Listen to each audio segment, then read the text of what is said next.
Bismillah, Assalamualaikum warahmatullahi wabarakatuh. Alhamdulillahirabbil alamin. Assalatu wassalamu ala asyrafil anbiya wal mursalin Sayyidina Muhammadin wa ala alihi washabihi ajmain, amma ba'd. Halo teman-teman sekalian, saya baru saja selesai menyimak sebuah video kajian dari Ustadz Khalid Basalamah yang membahas tentang cara kembali kepada Allah dengan benar.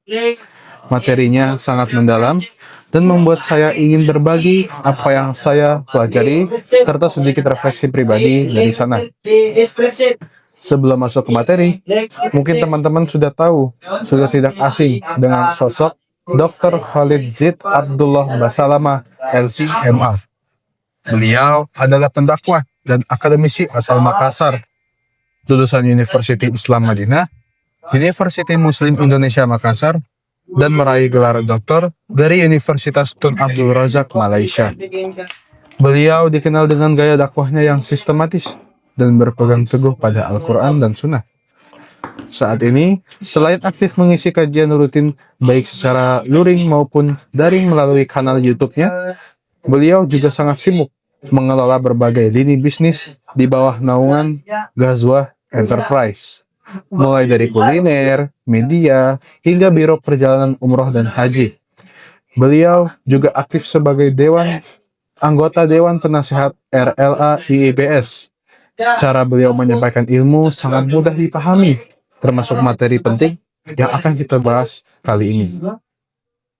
Nah, dalam video yang saya tonton mengenai kajian Ustadz Khalid Basalamah, beliau menjelaskan bahwa untuk mencapai taubat yang tulus atau taubat nasuha, ada 5 syarat mutlak yang harus terpenuhi. 5 syarat itu, yang pertama adalah ikhlas. Taubat dilakukan dengan niat tulus, mengharap pahala dari Allah, dan takut akan azabnya jika tidak bertobat. Yang kedua, penyesalan yang didukung ilmu. Menyesal karena sadar dan yakin akan kesalahan, bukan karena tekanan atau takut ketahuan orang lain. Yang ketiga, meninggalkan dosa dengan tulus. Segera menghentikan perbuatan dosa tanpa alasan eksternal, bukan karena tidak ada kesempatan melakukan dosa. Yang keempat, tekad untuk tidak mengulangi. Berjanji dalam hati kepada Allah untuk tidak kembali melakukan dosa yang sama di masa depan. Kelima, taubat dilakukan sebelum waktu berakhir. Taubat harus dilakukan sebelum datangnya tanda-tanda akhir zaman, misal matahari terbit dari barat, atau secara khusus sebelum ruh keluar dari tenggorokan saat kematian. Kesimpulan utama terkait taubat nasuha ini, taubat nasuha adalah proses yang serius dan harus dilakukan dengan ikhlas. Penyesalan yang benar, meninggalkan dosa secara tulus, tekad kuat tidak mengulangi, dan dilakukan sebelum waktu taubat berakhir. Memenuhi kelima syarat ini menjadikan taubat seseorang diterima oleh Allah Subhanahu wa Ta'ala dan menghindarkannya dari siksa api neraka. Melihat kedalaman syarat-syarat tadi, saya jadi merenung. Ternyata taubat itu bukan sekedar formalitas lisan, ada sisi personal yang sangat menyentuh hati. Dan mungkin ini juga yang sedang teman-teman rasakan. Pernah nggak kita merasa sudah taubat, tapi hati masih terasa berat atau ganjal? Mungkin karena selama ini kita menganggap taubat itu hanya sekedar kata maaf.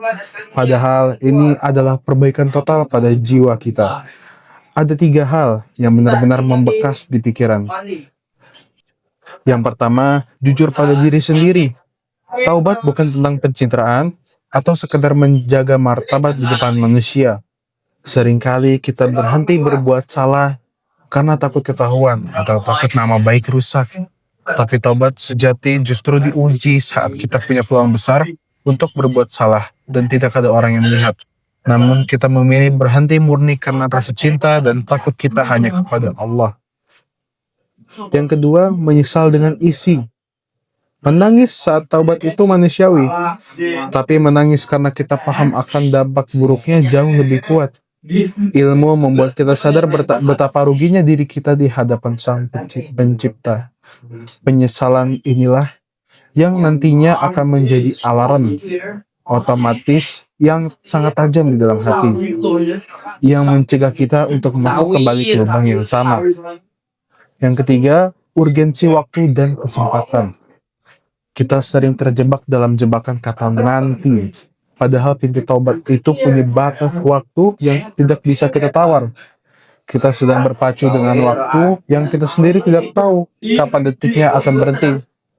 Jadi, taubat yang paling jujur dan paling kuat itu adalah yang dilakukan sekarang, di detik ini juga, tanpa menunggu besok apalagi nanti. Jadi teman-teman, taubat nasuhat itu adalah jembatan buat kita yang merasa hidupnya mungkin sedang berantakan, untuk kembali menjadi hamba yang dicintai. Ingat, Allah tidak melihat seberapa kelam masa lalu kita, tapi Allah melihat seberapa tulus usaha kita untuk berubah mulai hari ini. Semoga sharing singkat ini bisa jadi pengingat buat saya pribadi dan juga teman-teman semua.